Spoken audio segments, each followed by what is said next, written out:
Hello students, welcome to रोशन की class YouTube channel. Students, आप सभी का आज की इस दैनिक पाठ्य योजना की वीडियो में एक बार फिर से बहुत बहुत स्वागत है। आज की इस पाठ्य योजना की वीडियो में मैं आप लोगों के लिए लेके आया हूँ यहाँ पे विज्ञान विषय की पाठ्य योजना। अगर उप विषय की बात करेंगे तो यहाँ पे भौतिक विज्ञान की पाठ्य योजना है। आप सभी को पता है कि विज्ञान की तीनों पाठ्य योजनाएं भौतिक विज्ञान, रसायन विज्ञान और जीव विज्ञान की एक एक करके मैं डेली बेसिस प्रोवाइड करता रहता हूँ। साथ ही अगर आप लोगों को सामाजिक विज्ञान, हिंदी, गणित और जितने भी सब्जेक्ट हैं आपके गृह विज्ञान, अर्थशास्त्र, कंप्यूटर सभी की पाठ्य योजना देखने हैं तो आप रोशन की क्लास यूट्यूब चैनल पर जाइएगा, प्लेलिस्ट में जाइएगा। वहाँ पे प्लेलिस्ट में आपको अपने सब्जेक्ट के अनुसार आप पाठ्य योजना की वीडियो देख सकते हैं। और अगर इसी तरीके की पाठ्य योजना की वीडियो आपको डेली बेसिस पे देखनी है, सिर्फ विज्ञान की नहीं, यहाँ पे मैं डेली बेसिस पे अलग अलग सब्जेक्ट्स की वीडियोस प्रोवाइड करता रहता हूँ। पाठ्य योजना की सूक्ष्म पाठ्य योजना की वीडियो भी प्रोवाइड करता रहता हूँ। साथ ही साथ आप लोगों के लिए मैं शाम के 7 बजे बीएड की क्लासेस और बीटीसी की क्लासेस बिल्कुल फ्री में प्रोवाइड करता हूँ। एक दिन बीएड की क्लासेस चलती हैं, एक दिन बीटीसी की क्लासेस चलती हैं, शाम के 7 बजे लाइव क्लासेस चलती हैं। तो उससे जुड़ने के लिए आप सिर्फ बिल्कुल फ्री है सारे कंटेंट, और आप अगर सब्सक्राइब कर लेते हैं तो वो भी बिल्कुल फ्री है। 1-2 सेकंड का समय लगेगा। वीडियो के नीचे, इसी वीडियो के नीचे सब्सक्राइब लिखा हुआ बटन आ रहा होगा, उस पर क्लिक करके सब्सक्राइब कर लीजिए और साथ ही साथ बेल आइकन दबा के रखिए, जिससे मेरे फ्री कंटेंट्स के आपको नोटिफिकेशन बिल्कुल फ्री में मिलते रहें। तो देर नहीं करते हैं, चलिए स्टार्ट करते हैं। देखिए यहाँ लिखा गया है दैनिक पाठ्य योजना। इसी तरीके से आपको दैनिक पाठ्य योजना लिखना है। उसके बाद आपको दिनांक लिखना है, यानी कि डेट लिखनी, जिससे ये पता चलता है कि इस डेट में आपने कौन सी पाठ्य योजना पढ़ाई। कक्षा की बात की जाए तो कक्षा 8वीं है। कालांश यहाँ पे अपने अनुसार लिख लीजिएगा। जिस भी पीरियड में आप जाएंगे उस पीरियड की नंबरिंग करनी होती है। जैसे कालांश में यहाँ पे पहले पीरियड में गए तो 1 लिखिए, दूसरे पीरियड में गए तो 2 लिखिए। विद्यालय का नाम लिखना है, जिस विद्यालय में पाठ्य योजना पढ़ाने के लिए जाएंगे। आप जहाँ पे पढ़ रहे हैं उस विद्यालय का नाम नहीं लिखना होता। जिस विद्यालय में आपको भेजा जाता है ट्रेनिंग के लिए, उस विद्यालय का नाम लिखना होता है। उसके बाद यहाँ पे देखेंगे समय, यहाँ पे 40 मिनट का आपको समय दिया जाए तो 40 लिखिए, 45 मिनट का समय दिया जाए तो 45 लिखिए। आपको जितना समय दिया जाए उसको अपने अनुसार लिखिएगा। उप विषय है भौतिक विज्ञान का, विषय है विज्ञान का, और जो हमारा आज का प्रकरण है वो है चाल की अवधारणा। चाल की अवधारणा। अब इसके बाद आपका पहला हेडिंग आता है जिसको कहते हैं उद्देश्य। उद्देश्य में यहाँ पे देखिए उद्देश्य लिखिए, दूसरी तरफ लिखिए अपेक्षित व्यवहारगत परिवर्तन। पहला यहाँ पे उद्देश्य है। इसमें आपका जो टॉपिक होता है, जैसे हमारा आज का टॉपिक क्या है, चाल की अवधारणा। तो ये टॉपिक पढ़ाने के बाद, ये चैप्टर पढ़ाने के बाद बच्चों को आप क्या सिखाना चाहते हैं, उनको किस प्रकार के नॉलेज देना चाहते हैं, उसके बारे में कम से कम 2 से 3 पॉइंट, मैक्सिमम 5 से 6 पॉइंट लिखना होता है इसमें। तो पहला पॉइंट लिखा गया ज्ञानात्मक। छात्र चाल की अवधारणा का प्रत्यास्मरण कर सकेंगे। दूसरा पॉइंट लिखा गया है छात्र चाल की अवधारणा का प्रत्याभिज्ञान कर सकेंगे। दूसरा हेडिंग है अवबोध। छात्र चाल की अवधारणा की व्याख्या कर सकेंगे। दूसरा पॉइंट लिखा गया छात्र चाल की अवधारणा को समझ सकेंगे। तीसरा हेडिंग है ज्ञानोपयोग। छात्र चाल की अवधारणा का उच्च अध्ययन में उपयोग कर सकेंगे। दूसरा पॉइंट है छात्र चाल की अवधारणा का दैनिक जीवन की नवीन परिस्थितियों में उपयोग कर सकेंगे। चौथा हेडिंग है कौशल। छात्र चाल की अवधारणा को समझ सकेंगे। दूसरा पॉइंट है छात्र चाल की अवधारणा की व्याख्या कर सकेंगे। पांचवा पॉइंट है अभिरुचि। छात्र चाल की अवधारणा के विषय में रुचि ले सकेंगे। दूसरा पॉइंट है छात्र चाल की अवधारणा के विषय में विचार विमर्श के संदर्भ में रुचि ले सकेंगे। छठवां पॉइंट है इसमें अभिवृत्ति। छात्र चाल की अवधारणा के विषय में सकारात्मक दृष्टिकोण उत्पन्न कर सकेंगे। अब इसके बाद आता है आपका सहायक सामग्री। देखिए अगली हेडिंग है यहाँ पे सहायक सामग्री। सहायक सामग्री में जिन सामग्रियों की आप सहायता लेंगे शिक्षण कार्य के लिए, उन सभी चीज़ों को यहाँ पे लिख सकते हैं। तो देखिए लिखा गया है लपेट फलक यानी कि रोलिंग बोर्ड, चौक, डस्टर, संकेतक आदि। अगली हेडिंग है शिक्षण विधि और प्रविधि। तो यहाँ पे देखिए व्याख्यान विधि और प्रश्नोत्तर। देखिए यहाँ प्रविधि कर लीजिएगा, प्रश्नोत्तर प्रविधि होती है। पूर्व ज्ञान है। पूर्व ज्ञान में हेडिंग में लिखा गया छात्र चाल के बारे में सामान्य जानकारी रखते हैं। अब लेसन प्लान का सबसे इंपॉर्टेंट हेडिंग आता है जिसको कहते हैं प्रस्तावना। प्रस्तावना को सबसे इंपॉर्टेंट इसलिए कहते हैं क्योंकि इसमें 2-3 चीज़ों का ध्यान रखना होता है। पहला, प्रश्नों के क्रम में क्रमबद्धता होनी चाहिए। दूसरा, कम से कम 3 प्रश्न पूछ के अपना प्रकरण निकलवा सकते हैं। ज़्यादा से ज़्यादा 5 से 6 प्रश्न पूछा जा सकता है अपना प्रकरण निकलवाने के लिए। तीसरा, यहाँ पे जो प्रश्न पूछ रहे हैं वो बहुत सरल भाषा में होने चाहिए, सिंपल क्वेश्चन होने चाहिए जिससे बच्चे उसका आंसर दे सकें। तो यहाँ पे देखिए पहला प्रश्न है किसी की वस्तु की स्थिति में समय के साथ हुआ परिवर्तन क्या कहलाता है? बच्चे बोलेंगे गति। दूसरा है वस्तु कम गति से चलती है तो कौन सी गति कहलाती है? बच्चे बोलेंगे मंद गति। तीसरा है मंद गति का उदाहरण दीजिए। बच्चे बोलेंगे बैलगाड़ी की गति। तीसरा है क्वेश्चन के बाद फिर चौथा आएगा बैलगाड़ी की चाल की अवधारणा बताइए, समझाइए। तो यहाँ पे चाल की अवधारणा लिखें, यहाँ पे बैलगाड़ी ऐड कर दीजिए जिससे क्रमबद्धता भी टूटे नहीं।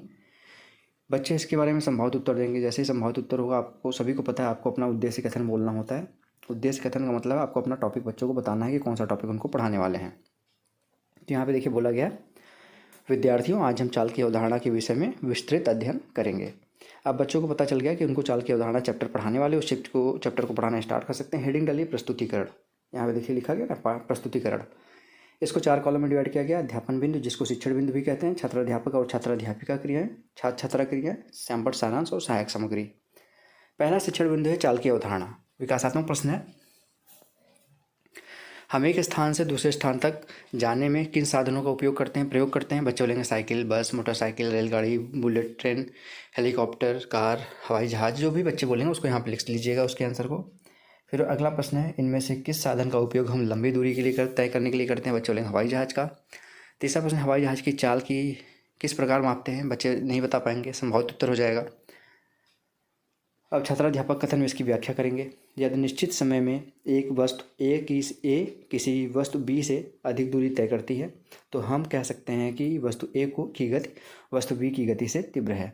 किसी सरल रेखा के अनुदिश गति करने वाली वस्तु की चाल परिवर्तित होती है तो यह असमान चाल कहलाती है। यदि कोई वस्तु सरल रेखा में के अनुदिश नियत चाल से गति करती है तो उसे समान चाल कहते हैं। अब यहाँ पे सामने देखिए छात्र वाले कॉलम में लिखा गया है, विद्यार्थी ध्यानपूर्वक सुनेंगे तो एवं अपनी अभ्यास पुस्तिका में इसको लिखेंगे। श्यामपट वाले कॉलम में ब्लैक चार्ट पेपर ले लीजिए, उसको इस तरीके से कट करके उस पर वाइट स्पार्कल पेन से लिख सकते हैं। अगर नहीं है चार्ट आपके पास ब्लैक तो डायरेक्ट भी लिख सकते हैं इस चीज़ को। यहाँ पे देखिए जो इंपॉर्टेंट पॉइंट आप व्याख्या देंगे उसमें से जो इंपॉर्टेंट पॉइंट होगा उसी को लिखिएगा, सारे पॉइंट मत लिखिएगा, ठीक है। इसको देख के लिख लीजिएगा। अब आगे देखिए बहुत प्रश्न आता है, वस्तु द्वारा एकांक समय में तय की गई दूरी क्या कहलाती है। बच्चे बोलेंगे चाल। दूसरा प्रश्न है, एक निश्चित समय में सरल रेखा के अनुदिश वस्तु नियत गति करती है तो उसे क्या कहते हैं। बच्चे बोलेंगे एक समान चाल। दूसरा शिक्षण बिंदु है चाल का मात्रक। समय का मात्रक क्या है। विकासात्मक प्रश्न है, समय का मात्रक क्या है। बच्चे बोलेंगे सेकंड। दूसरा प्रश्न है, दूरी का मात्रक क्या है। बच्चे बोलेंगे मीटर। तो चाल का मात्रक क्या होगा। बच्चे नहीं बता पाएंगे, संभावित उत्तर होगा। अब यहाँ पे फिर से इसके बारे में बताएंगे। चाल का एसआई मात्रक सेकेंड मीटर पर सेकेंड होता है। चाल के अन्य मात्रक सेंटीमीटर प्रति सेकेंड, किलोमीटर प्रति सेकेंड, किलोमीटर प्रति घंटा आदि है। वाहनों के चाल मापने हेतु जो यंत्र लगा होता है उसे चाल मापी या ओडोमीटर कहते हैं। जो गाड़ी में मीटर लगा होता है ना, जो इस तरीके से रहता है गोला सा, उसमें 10, 20 लिखा रहता है, वो उसे ओडोमीटर कहते हैं। छात्र वाले कॉलम में लिखा गया है, छात्र ध्यानपूर्वक सुनेंगे, अपनी अभ्यास पुस्तिका में मुख्य बिंदुओं को लिखेंगे। यहाँ पे चाल का मात्रक लिखा गया है, श्यामपट पे लिख दीजिए। चाल का एसआई मात्रक मीटर प्रति सेकंड होता है। वाहनों की गति मापने के लिए ओडोमीटर द्वारा ज्ञात किया जाता है। बहुत प्रश्न है, चाल का एसआई मात्रक क्या है। बच्चे बोलेंगे मीटर प्रति सेकंड। दूसरा प्रश्न है, वाहनों की गति किस यंत्र द्वारा मापी जाती है। बच्चे बोलेंगे चाल मापी या ओडोमीटर द्वारा। तीसरा प्रश्न है, दूरी का एवं समय का अनुपात क्या कहलाता है। बच्चे बोलेंगे चाल कहलाता है। अब इसके बाद फिर से आता है यहाँ पे तीसरा शिक्षण बिंदु दूरी समय ग्राफ। विकासात्मक प्रश्न है, दूरी को किस मात्रक द्वारा मापा जाता है। बच्चे बोलेंगे मीटर या किलोमीटर से। दूसरा प्रश्न है, किलोमीटर में किस प्रकार की दूरी मापते हैं। बच्चे बोलेंगे लंबी दूरी। तीसरा प्रश्न, दूरी समय ग्राफ किस प्रकार का होता है। नहीं बता पाएंगे बच्चे, संभावित उत्तर होगा। फिर से इसकी व्याख्या करेंगे छात्राध्यापक कथन में।